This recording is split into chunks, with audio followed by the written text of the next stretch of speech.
Hello there. I'm Scotty. You're not, and my son and I finished season 6 of Legends. So let's talk about it. Actually, we're very close to the end of season 7 as well because they're shorter seasons. This one had I don't know how many it had. 15 episodes, and then season 7 had only 13.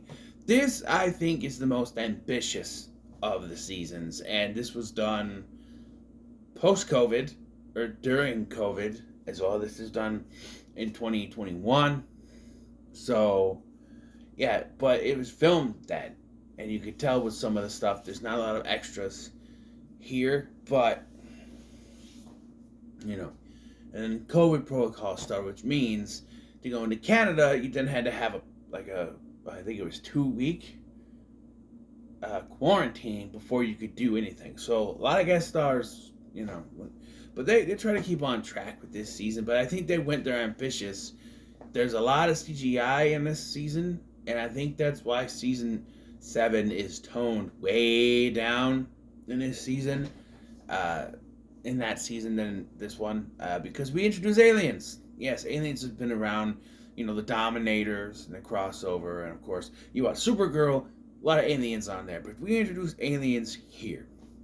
In the end of season 5, Sarah was abducted by aliens, and quite unbelievably, as the season starts, they don't realize that she's gone till the next morning. I understand they were drinking, but you'd think at least Ava, her fiance, would notice. But no. Also, after being recurring for a long period of time, Adam Tsekman as Gary is now a main cast member on this season, and we also introduce a new character of Spooner, Esperanza Cruz Spooner is her name, played by Lizeth Chavez, who actually goes on an arc this season. See, they can't find Sarah, so they track down Spooner, who has some kind of connection with the aliens, to help try to find Sarah. Meanwhile, Sarah has actually not only been abducted by aliens, but it's an alien named Kayla, who has a little stooge alien working for her, who is revealed to be Gary. Yes, Gary is revealed to be an alien in this season, which is a bit of a retcon, because I don't know. Don't you think that would be on his time? What are they called? On the time. Don't you think that would be on it in his chart or something? I don't know. It's weird. It's real that his glasses are what hides him. So he puts the glasses on, and he turns.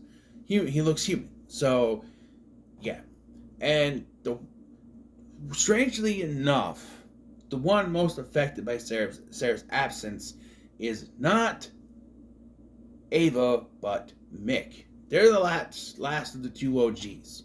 He's known her the longest, with Nate being the second longest.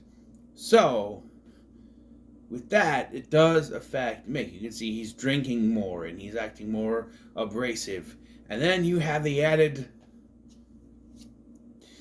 stress to later finding out that his daughter, Lita, is pregnant. Yes, because they time travel to 2023. So they never quite finished that storyline, which kind of makes sense because they time travel to 2023, which was last year for us. But then she's there for a couple episodes as the pregnant version, and then she's gone. And it's the parallel situation with Mick, because Mick goes after Sarah and finds her teaming up with Kayla to take on these aliens called Zagorons, which are on this planet, and it's found that Sarah was brought there by a man named Bishop, who may or may not be a man, considering what we find out in season 7, but he becomes this evil, diabolical person who wants to reshape the world in his own image and create his clones and stuff, and he's the one who created the Avas. I won't get into the potential plot twist with his character and that comes in the next season, but he wants to create this whole situation, and it doesn't quite work because Sarah, stops him. He's going to upload himself to the cloud, basically. But she stops him, which revealed that he uploaded 94% of himself before it was destroyed. But when Sarah gets there, she and Gary meet Amelia Earhart, who turns out is just an alien clone. Yeah, but we can imagine that she was also abducted at some point. If this guy can travel through time, because I try to believe this is an alien planet in the future, because Kayla's ship can time travel. So, because the fact that they were in 1970s, and this is, and we find out that later that Bishop is from way in the future, because they take a version from 2112, I think, and put him and bring him to help before he became evil, and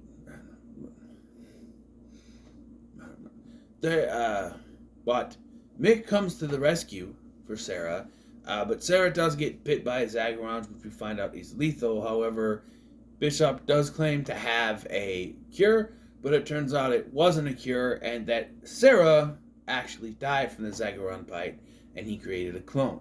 So in my headcanon, in my mind, the original Sarah, the Sarah Lance that we have known since the beginning of Arrow, is officially dead. And this Sarah we have now is a clone.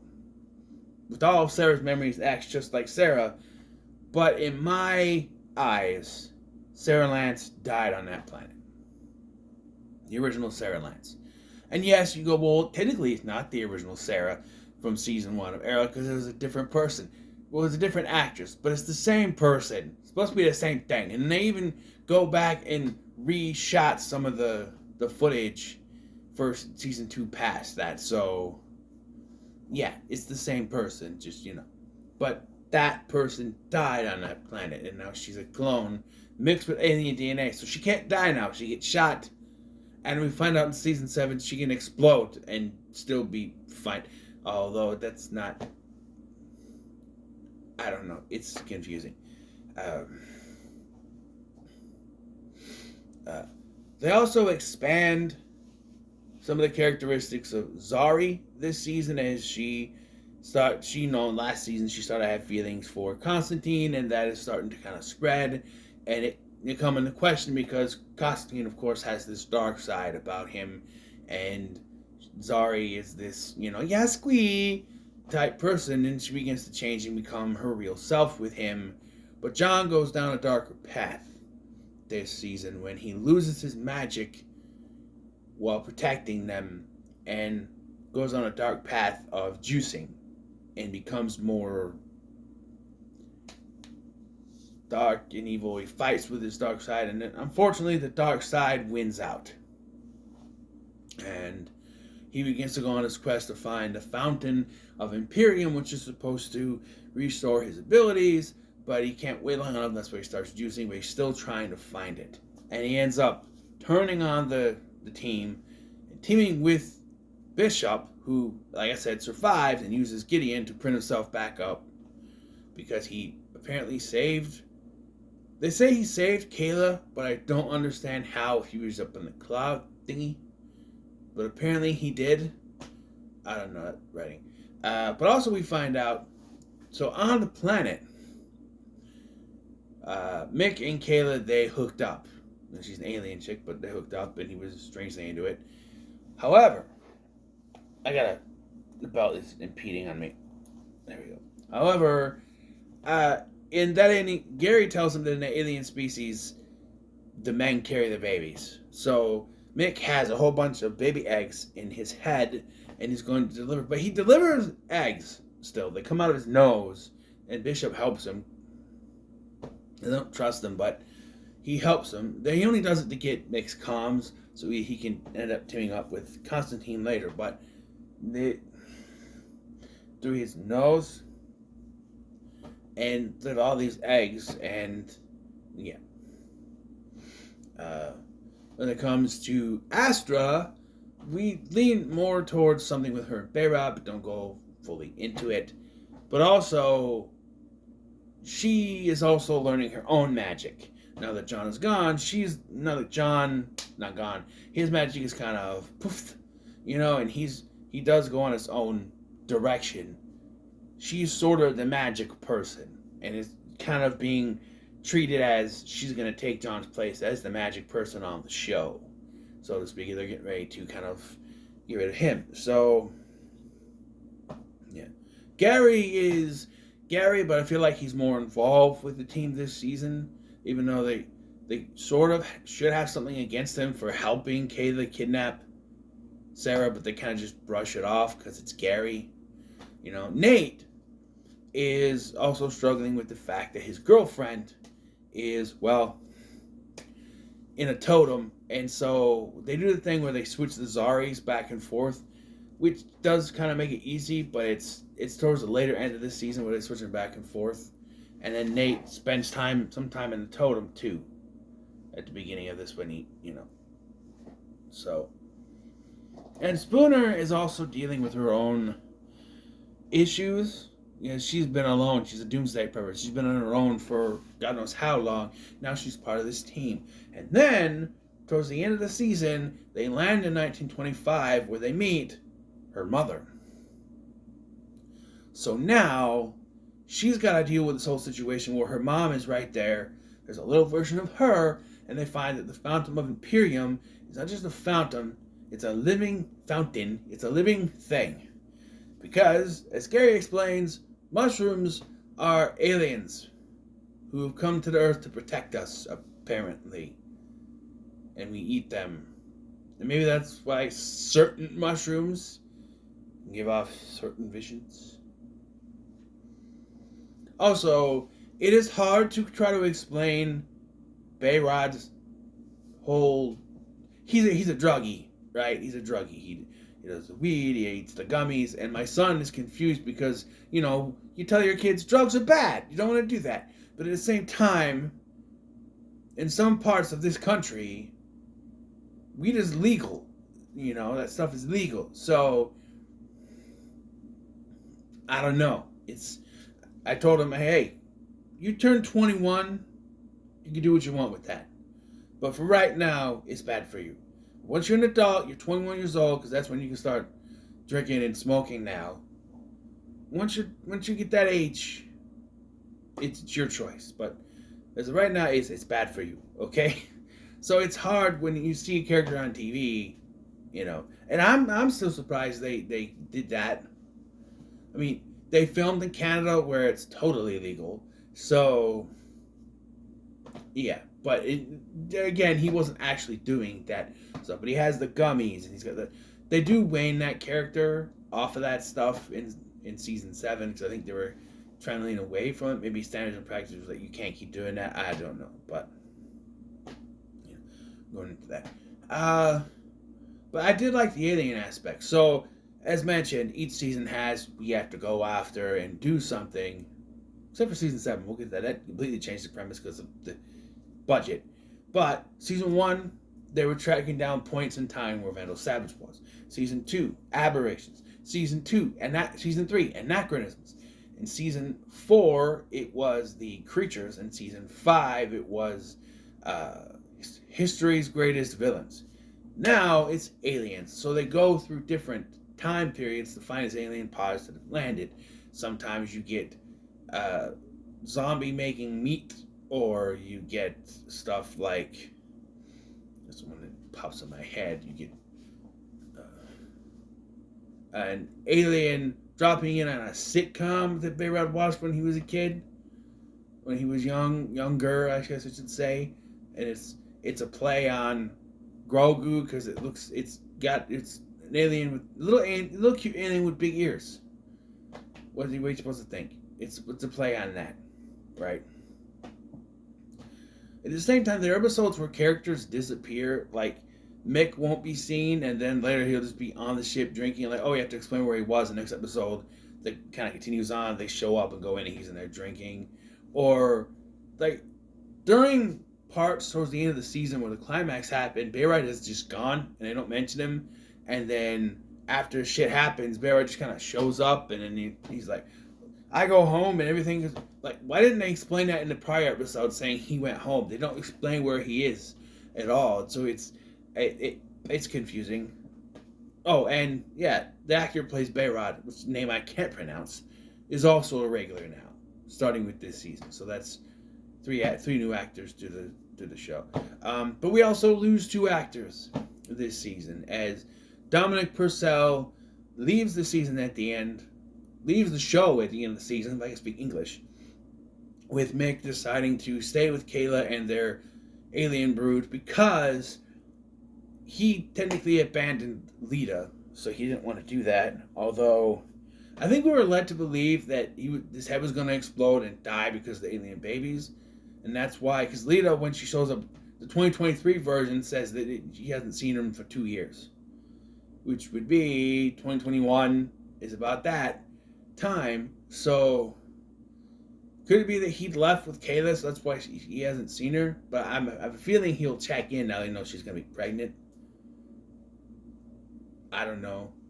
And if it's after the time that she spent on the time ship, then I think it'll work. I think that'll work well. They'll have a family. She has like 48 brothers and sisters.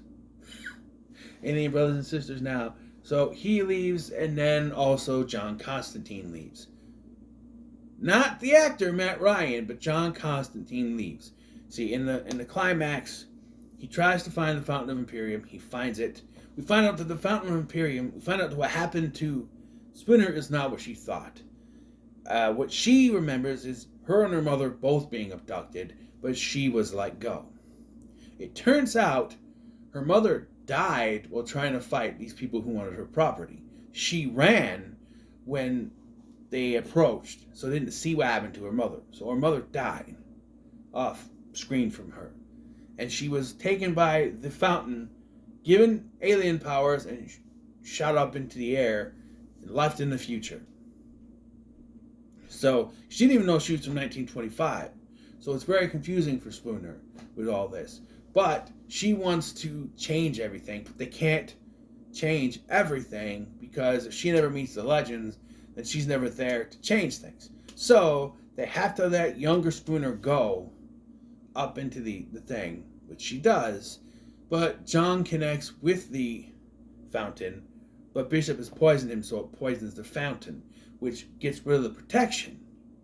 It does sort of heal itself later with John's help because it takes John's body, but it doesn't want to protect anymore. The Zagorons invade, and now everyone has to fight the Zagorons, including good Bishop that they take from 2212 or whatever. But they erase his memory and send him back, which doesn't completely work, which we'll talk about that in season 7, but yeah. I will say though,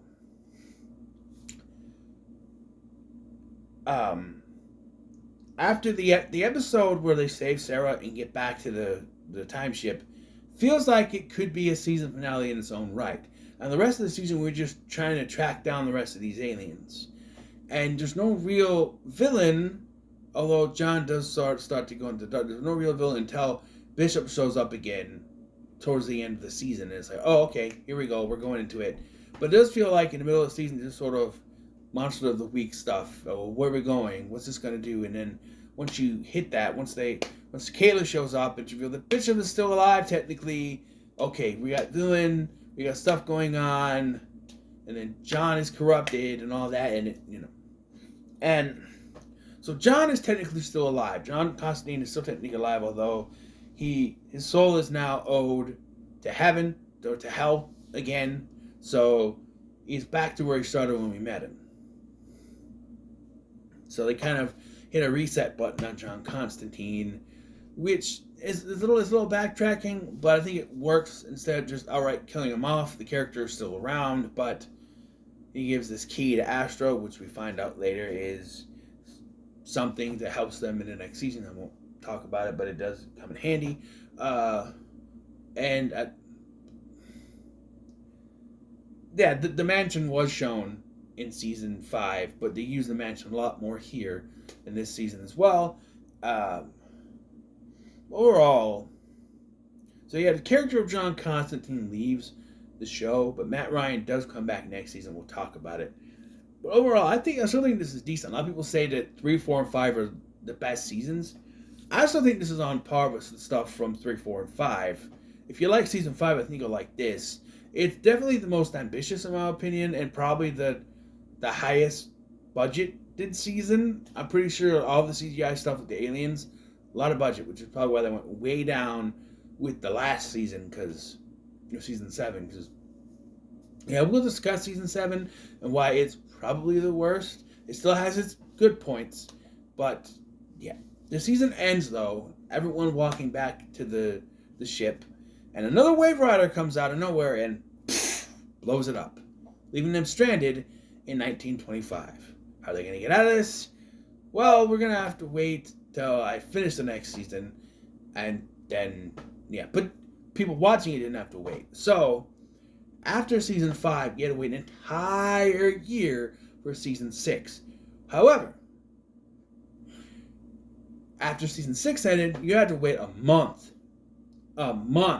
for season 7 because of the production time. So once that happened, they had to film stuff, and they put this out, and then by the time that happened, they had already started filming, and they filmed almost everything, and then season 7 came out a month after this because of COVID and pushing back, and they had to get back on schedule. So yeah, it was only a month. I remember watching the season finale at my mom's house, watching the dog, and then a month later watching the first episode of season 7, my place.